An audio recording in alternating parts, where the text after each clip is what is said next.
మూలము నీవేనయ్యా శివా, మూలము నీవేనయ్యా శివా, ఆది దైవము నీవయ్యా, ఆది దైవము నీవయ్యా, నామము రూపము గుణములు లేని, నామము రూపము గుణములు లేని, ఆత్మజ్యోతివి నీవు శివా, ఆత్మజ్యోతివి నీవు శివా.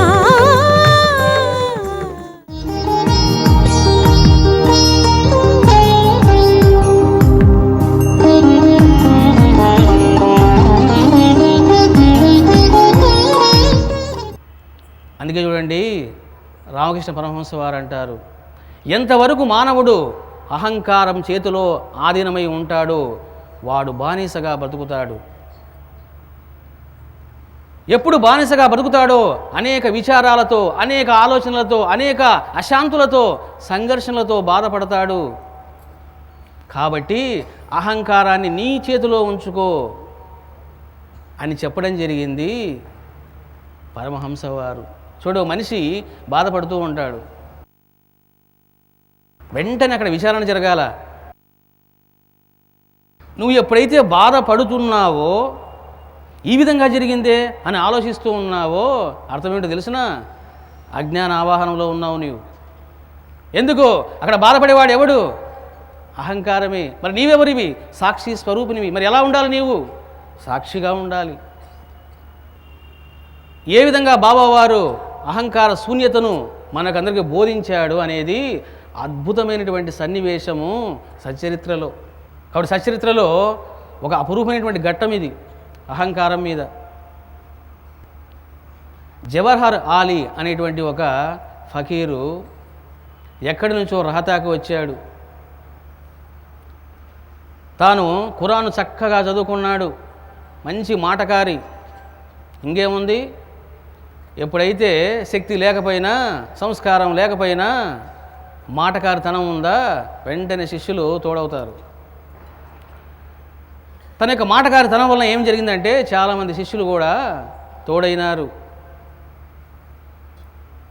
రహతాలో తాను బోధనలు చేస్తూ ఉన్నాడు. ఒకనాడు ఒక శిష్యుడు అన్నాడు, మన రహతాకు 12 కిలోమీటర్ల దూరంలో షిరిడీ ఉన్నది. ఆ షిరిడీ గ్రామంలో సాయిబాబా అనేటువంటి ఒక బాల ఫకీర్ ఉన్నాడు. అప్పుడు బాబా వయసు ఎంత అంటే జస్ట్ 21 సంవత్సరాలు. అంటే నవ యవనములో దేదీప్యమానంగా ప్రకాశిస్తూ బాబావారు ఉన్నారట. ఆ బాల సాయిబాబా ఎన్నెన్నో లీలలు చేస్తున్నారండి అని చెప్పడం జరిగింది జవహర్ ఆలీకి. చూడండి, వెంటనే జవహర్ ఆలీ అన్నాడు, ఎవరు ఆ సాయిబాబానా? ఆ కుర్రవాడు ఎవరనుకుంటున్నారా? నా శిష్యుడే అన్నాడు. వెంటనే గురుదేవా గురుదేవా ఎంతటి వాడవు గురుదేవా అని భజనలు చేశారు. ఇంకా చూడండి, అజ్ఞానం అంటే ఇదే. సాయిబాబా గురువు అట. మరి ఆ సాయిబాబానే అన్ని లీలలు చేస్తే మరి ఈ పెద్ద బాబా ఎన్ని లీలలు చేస్తాడు అనుకున్నదంతా కూడా. సరే, ఏం జరిగింది? ఒక శిష్యుడు అన్నాడు, మరి అతనే మీ శిష్యుడైతే మరి ఒక్కసారి కూడా మీ దగ్గరకు రావడం కానీ నమస్కారం చేయడం కానీ మేము చూడలేదు, మేము నమ్మము అన్నాడు. అయితే పదండి షిరిడీకి అన్నాడు. చూడండి, అహంకారానికి గురైన వాడు ఎన్నైనా చేస్తాడు వాడు. సరే, శిష్యుల్ని తీసుకొని షిరిడీకి వచ్చాడు. మీరు ఇక్కడ ఉండండి రా అన్నాడు. ఎందుకు? అక్కడ నాటకం ఆడాలి. ఇప్పుడు పైకి వెళ్ళాడు, యగాదిగా చూశాడు. ఎందుకంటే 21 సంవత్సరాలు నవ యవనములో ఉంటూ దేదీప్యమానంగా ప్రకాశిస్తూ నిశ్చలంగా ఆత్మానందంలో రమిస్తూ ఉన్నాడు. పక్కన కూర్చున్నాడు. నాయనా, నిన్ను చూస్తే నాకెంతో ఆనందం కలిగింది. నా శిష్యుడిగా ఉంటావా? నాతో పాటు వస్తావా అన్నాడు. బాబా అన్నారు, వస్తాను అన్నాడు. వాళ్ళు ఇప్పుడు పిలుస్తా నేను, ఆ విషయం చెప్పండి అన్నాడు. సరే శిష్యుల్ని పిలిచాడు. చూశారా, నేను చెప్పానా సాయిబాబా నా శిష్యుడని అన్నాడు ఈ యొక్క ఆలి. వెంటనే శిష్యులంతా ఆశ్చర్యపోయినారు. ఈ శిష్యులతో పాటు షిరిడిలోని ప్రజలంతా కూడా ఆశ్చర్యానికి గురైనారు. ఎందుకంటే బాబా యొక్క గురువు ఎవరు, తల్లిదండ్రులు ఎవరు అన్నటువంటి సందేహాలతో వాళ్ళు కూడా సతమతమవుతూ ఉన్నారు. అయితే ఈ బాబా యొక్క గురువు జవహర్ అలీ అన్నటువంటి భ్రమకు వాళ్ళు కూడా గురైనారు. వెంటనే ఏమన్నాడంటే, అయితే నువ్వు నాతో పాటు వచ్చాయి అన్నాడు. బాబావారు నేను అలాగే వస్తాను అన్నాడు. చూడండి, ఇది ఒక అద్భుతమైనటువంటి సన్నివేశం. బాబా ఎలాంటి వాడంటే మాటల గురువు కాదు, చేతల గురువు అయిన, మాటకు మాట సమాధానం చెప్పడైనా, మాటను చేతలతో చూపిస్తాడైన అటువంటి గురువు అయిన. సరే రహతాకి వెళ్ళిపోయాడు. ఈ జవహరాలతో పాటే బాబావారు కూడా ఉండి అక్కడ సేవలు చేస్తూ ఉన్నాడు. ఈ సన్నివేశాన్ని చూడండి, హేమత్ పంతు చక్కగా ఇలా తెలిపాడు. జవహర్ అలీ సాయినాథుణ్ణి తన శిష్యుడిగా ఉండమని చెప్పాను. బాబా ఒప్పుకున్నాడు. అంతటి బాబాను సాధువు షిరిడి నుంచి తన వెంట తీసుకొని పోయాను. చూడండి, అంతటి బాబాను అంటే అసలు బాబా అంటే ఏమిటి? ఆయన సిద్ధుడు అనుకున్నాం, సాక్షాత్తు పరమేశ్వరుడు అనుకున్నాం, దివి నుండి భూమికి దిగి వచ్చినటువంటి మహాయోగి అనుకున్నాం. మరి అటువంటి గురువును ఆ ఫకీరు తీసుకొని పోయాడు. సాయి అంతటి వాడు శిష్యుడుగా జవహర్ అలీ గురువుగా రహతా గ్రామానికి వెళ్ళి ఉండుటకు నిశ్చయించుకొనిది. కాబట్టి బాబావారి శిష్యుడిగా జవహర్ అలీ గురువుగా ఉండడానికి నిశ్చయించుకున్నారు. మళ్ళీ ఏం జరిగిందో చెబుతూ ఉన్నారు. చూడండి, హేమత్ పంతు కూడా చక్కగా చెప్పడం జరిగింది. గురువుకు శిష్యుడి యొక్క గొప్పతనం తెలియదు, నీకు తెలుస్తుంది ఇప్పుడు. కానీ శిష్యుడికి గురువుగారి లోపం తెలుసు. చూశారా, శిష్యుడికి గురువుగారి లోపము తెలుసు అన్నాడు. ఏమిటా లోపం? అజ్ఞానముతో అహంకారానికి గురైనాడు జవహర్ అలీ. అయినను గురువు ఎడల గౌరవభావంతోనే ఉండి మంచి శిష్యునిలా సేవలు చేస్తుండేవాడు. కాబట్టి బాబా యొక్క లెవెల్ ఏమిటో బాబాకు తెలుసు, జవహర్ అలీ యొక్క లెవెల్ ఏమిటో, ఆధ్యాత్మిక ఉన్నతి ఏమిటో బాబాకు తెలుసు. తెలిసి కూడా సేవలు చేస్తూ ఉన్నాడట. శ్రీకృష్ణుడు ఎవరు? పూర్ణ అవతారం. మరి ఇటువంటి శ్రీకృష్ణుడు సాందీప మహామునిని ఆశ్రయించాడు, సేవలు చేశాడు. మరి ఏమిటి అవసరం అనంటే, ఇదిగో తాను కూడా నిరూపించుకోవాలి. చాలామంది ఏమంటారంటే లోక ఆదర్శం అండి అని అంటారు. It is wrong statement. ఆదర్శం కోసం వల్ల పని చేయలేదు. నేను ఈ జ్ఞానయజ్ఞాలు చేస్తున్నానంటే ఆదర్శం కోసం నేను చేస్తున్నాను అంటే మాత్రం అది వాళ్ళ మూర్ఖత్వమే అవుతుంది. కాబట్టి ఆదర్శం కోసం నేను చేయడం లేదు, దేనికోసమో నేను చేస్తూ ఉన్నాను. శ్రీకృష్ణుడు కూడా శిష్యరికం చేశాడు, సేవలు చేశాడు. చేయవలసిన అవసరము కృష్ణుడికి లేదు. ఎందుకంటే లేత వయసులోనే ఎంతోమంది రాక్షసులను సంహరించినటువంటి మహాపురుషుడు ఆయన. ఎంతోమంది రాక్షసుల్ని శ్రీరాముడు సంహరించాడు, ఎంతోమంది రాక్షసుల్ని కృష్ణుడు కూడా సంహరించాడు. మరి ఏమైనా డిఫరెన్స్ ఉందా? డిఫరెన్స్ ఉంది. రాముడు సంహరించాడు అంటే ఎలా సంహరించాడు? అస్త్రాలతో సంహరించాడు. అస్త్రాలంటే ఏమిటి? నా దగ్గర ఒక తుపాకీ ఉంటే నేను కూడా చంపేస్తా 10 మందిని. కాబట్టి అస్త్రాలతో రాముడు రాక్షసులను చంపివేస్తే శ్రీకృష్ణుడు తన యొక్క శక్తితో చంపివేశాడు. అది కృష్ణుని యొక్క వైభవం. కాబట్టి దైవశక్తి ఎలా ఉంటుంది అని అంటే, ఇదిగో కృష్ణుని యొక్క శక్తిలాగా ఉంటుంది. ఎందుకంటే కృష్ణుడికి అస్త్రం అవసరం లేదు, శస్త్రం అవసరం లేదు. శక్తి తన దగ్గరే ఉంది కాబట్టి ఎంతోమంది రాక్షసులను చంపడం జరిగింది. మరి ఎందుకు శిష్యరికం చేశాడు అని అంటే, ఇదిగో అహంకార శూన్యతను తాను కూడా ప్రదర్శించి తీరాలి. మరి బాబావారు కూడా ఎందుకు ఆ పని చేస్తూ ఉన్నారు అని అంటే, ఇదిగో అహంకార శూన్యతను బాబావారు ప్రదర్శిస్తూ ఉన్నారు. నీ జ్ఞానం ఏమిటో చూపించు అనలేదు, నీ శక్తి ఏమిటో చూపించు అనలేదు. ఏమన్నాడు? సరే అన్నాడు. ఆ మాట కనుక అని ఉండింటే బాబా కూడా అజ్ఞాన ఆవాహనంలో ఉండేవాడు, అంటే అహంకారానికి గురై ఉండేవాడు. బాబా మాట మాట్లాడలేదు, ఓకే అన్నాడు, సేవలు చేశాడు. అంతేకాదు ఇంకా ఏం చేశాడో హేమత్ పంత్ చెబుతూ ఉన్నాడు. గురువు నోట ఆజ్ఞ రాగానే అది మంచి అని కానీ చెడు అని కానీ ఆలోచించక ఆ ఆజ్ఞను కొనసాగించేవాడు. చూశారా? గురువు అంటే ఊరికి చెప్పడం కాదు, తాను కూడా ముందు ఆచరించాలి. కాబట్టి హేమంత్ పంత్ చెప్తున్నాడు, గురువు నోట ఆజ్ఞ రాగానే నువ్వు ఇది చెయ్యి అని గురువు జవహరాలు ఆజ్ఞాపించగానే బాబావారు ఆ పని చేసేవారట. అది మంచి అని కానీ చెడు అని కానీ బాబావారు ఆలోచించేవాడు కాదు. గురువు కొరకు నీళ్లను కూడా మోసేవాడు. చూడండి, అలా కొంతకాలం జరిగింది. మరి బాబాకు ఏమిటి ఆ కర్మ? ఎందుకంటే 16 నుంచి 18 సంవత్సరాల వయసులోనే బాబాకు సిద్ధులున్నాయి అనేదానికి ప్రమాణం ఉన్నది. చాందుబాయి దర్శించినప్పుడు బాబా వారిని, అది తొలి దర్శనం, అది తొలి మహిమకు శ్రీకారం. అరే నీ గుర్రం పలానా చోట ఉన్నది అని బాబావారు చెప్పడం జరిగింది. అంటే ఏమిటి తెలుసునా? సర్వజ్ఞత్వం అనేటువంటి సిద్ధి అప్పటికే ఉన్నది బాబావారికి. నెంబర్ 2, అగ్నిని సృష్టించాడు, నీటిని సృష్టించాడు. అంటే ఎన్నో సిద్ధులు బాబావారికి ఉన్నాయి అన్నది 18 సంవత్సరాల వయసులోనే కన్ఫర్మ్డ్. మరి 21 సంవత్సరాల వయసులో ఉన్నప్పుడు ఈ సంఘటన జరిగింది.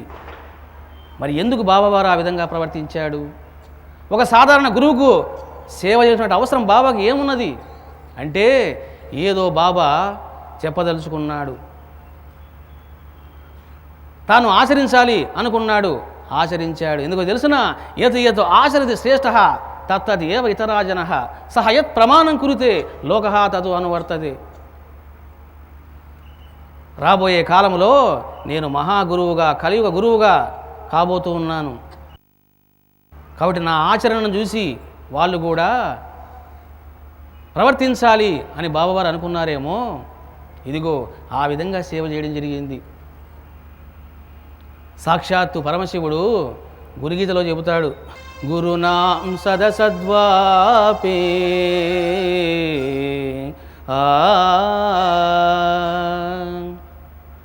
గురునాం సదసద్వాపి యదుక్తం తతు న లంఘయేతు.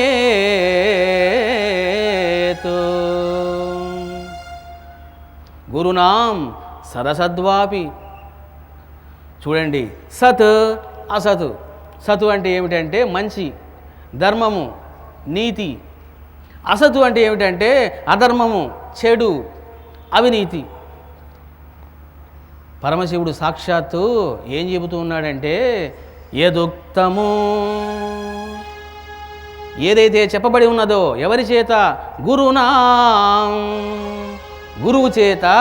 యదుక్తం తతున లంఘయేతో, నీవు దాన్ని జవదాటవద్దును. ఏమిటది? ఏం జవదాటకూడదు? సదసద్వాపి. చూసారా?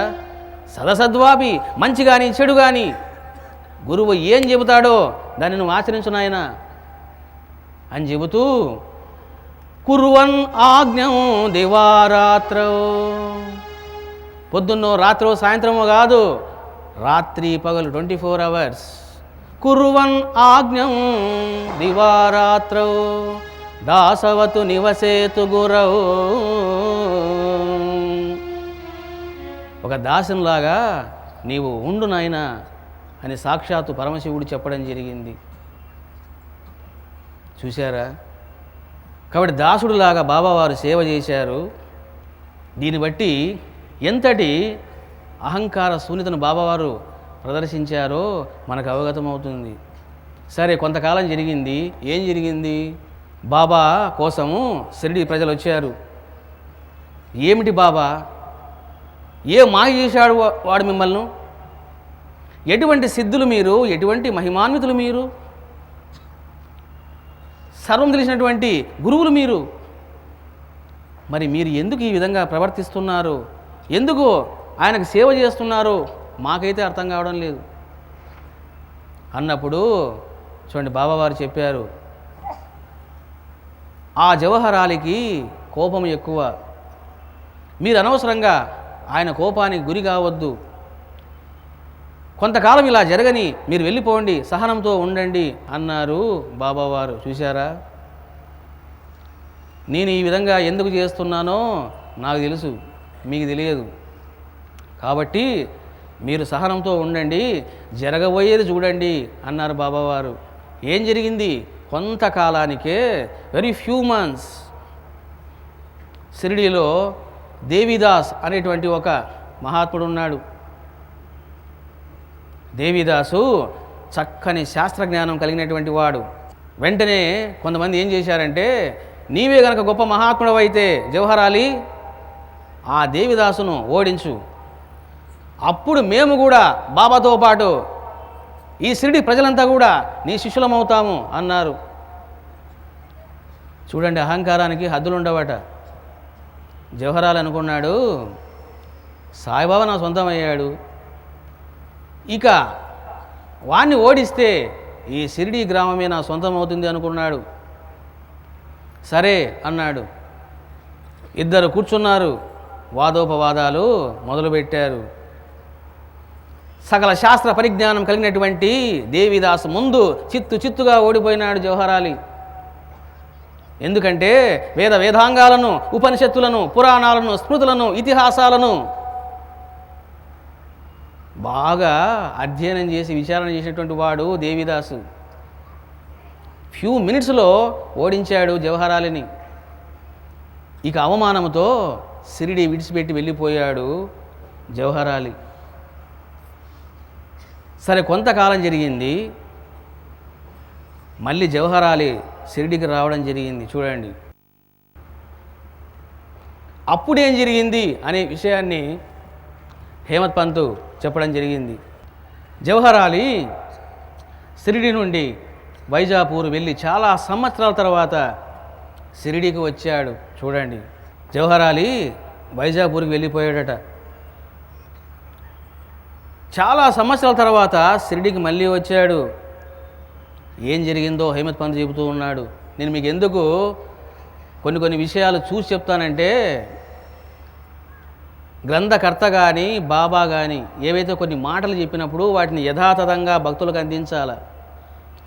సొంత పైత్యాన్ని, సొంత పాండిత్యాన్ని అందులో పెడితే ఏమవుతుందంటే వాటి యొక్క మాధుర్యము చెల్లాచెదరవుతుంది. అందుకే చూడండి, హేమత్ పంత్ చెబుతూ ఉన్నాడు. ఏం జరిగింది అంటే, షిరిడీకి వచ్చాడు, సాయి పాదాలపై పడ్డాడు.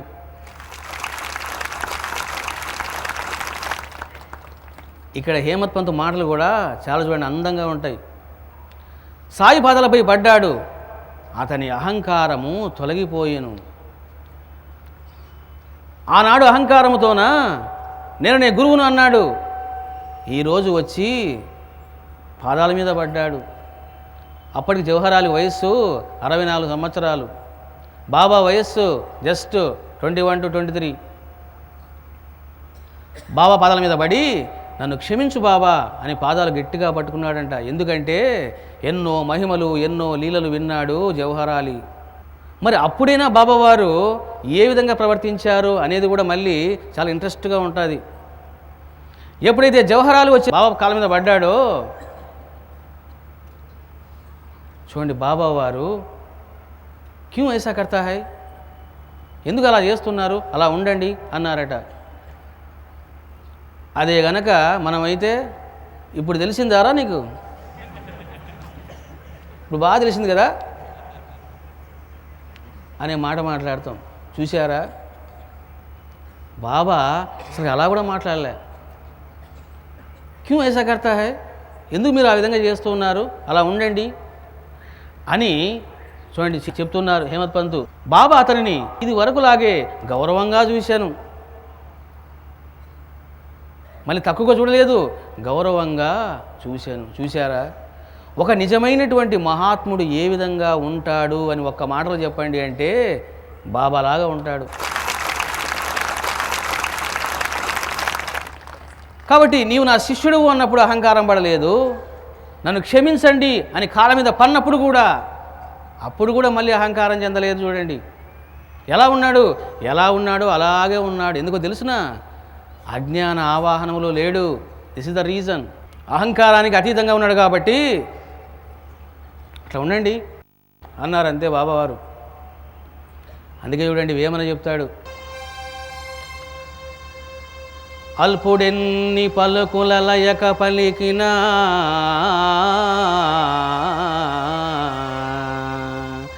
అదెకుడు ఊరకుండు అదిరిపడక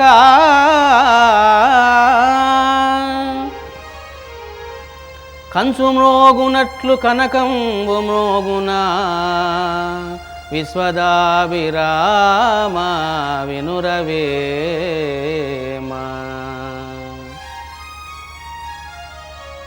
చూడండి వేమన అద్భుతమైనటువంటి యోగి. ఏ పద్యాలు పాడాడో అవన్నీ కూడా బాబా జీవితంలో రంగరించబడి ఉన్నాయి. ఈ యొక్క వృత్తాంతం జరిగింది, ఈ కథ జరిగింది. చూడండి వేమన చెబుతూ ఉన్నాడు, అల్పుడెన్ని పలుకుల లయక పలికినా. ఆ జవహరాలు ఎవరు? ఒక అల్పుడు, సంస్కారం లేనివాడు, అహంకారానికి గురైనటువంటి వాడు. అటువంటి వాడు లలయక పలికినా, తెలియకుండగా ఏదో పలికితే అదెకుడు ఊరకుండు అదిరిపడక. చూశారా? అదిరిపడక. ఎందుకంటే బాబా కూడా అహంకారం ఉండి ఉంటే, ఏమిట్రా నువ్వు మాట్లాడేది, దా కూర్చో అంటాడు. ఏమిటి నీ శక్తి, ఎవరితో మాట్లాడుతున్నావు నీవు అని అంటాడు. కానీ బాబా మాటలు మాట్లాడలే. ఎందుకో తెలుసునా? అధికుడు, సర్వము తెలిసినటువంటి వాడు, నిండుకుండా తొనకదన్నట్లు పరిపూర్ణమైనటువంటి వాడు ఏం చేశాడు? ఊరకుండు. బ్రహ్మం ఎలా ఉంటుంది? ఎప్పుడు ఊరికే ఉంటుంది. అందుకే బాబా కూడా ఊరికే ఉన్నాడు. కంచు మోగునట్లు కనకంబు మోగునా. కాబట్టి కంచు ఉంది, బంగారు ఉంది. కంచుకు శబ్దం ఎక్కువ, విలువ తక్కువ. బంగారుకు శబ్దం తక్కువ, విలువ ఎక్కువ.